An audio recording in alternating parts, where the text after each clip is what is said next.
அந்த கவினோட போன் ஒரே ஒரு நிமிஷம் சுவிட்ச் ஆன் ஆகி ஆஃப் ஆயிருக்கு. நீங்க கிளம்பி வாங்க, உங்களுக்கு என்ன சப்போர்ட் வேணுமோ அதை நாங்க பண்ண.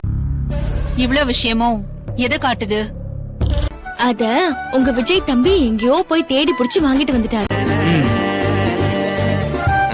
அழகு. பால் எல்லாம் அவளுக்கு கொடுத்தாச்சு, அவ தூங்கிட்டு இருக்கா. இன்னைக்கு அவங்க பக்கத்துல இல்லையா, அதான் ஒரு மாதிரி இருக்கு. அம்மா தாயே, அதெல்லாம் போத்தி விட்டாச்சு.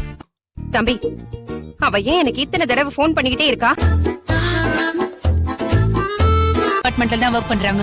கிரைம் இன்வெஸ்டிகேஷன்ல எனக்கு ஹெல்ப் பண்றாங்க. அவனுக்கு சப்போர்ட் பண்ற யாரோ ஒரு ரவுடியோட தான் அவன் தங்கி இருக்கணும். அப்புறம் நான் உங்களுக்கு ஒரு கிஃப்ட் ரெடி பண்ணிட்டு இருக்கேன். அதனால ஒரு பிளேட்ல தான் சாப்பிடணும்னு உன் அண்ணி சொல்றாங்க. வெண்பா, தம்பி, எங்களோட செகண்ட் ஆனிவர்சரிய மறக்க முடியாததா பண்ணிட்டீங்க. Thanks a lot.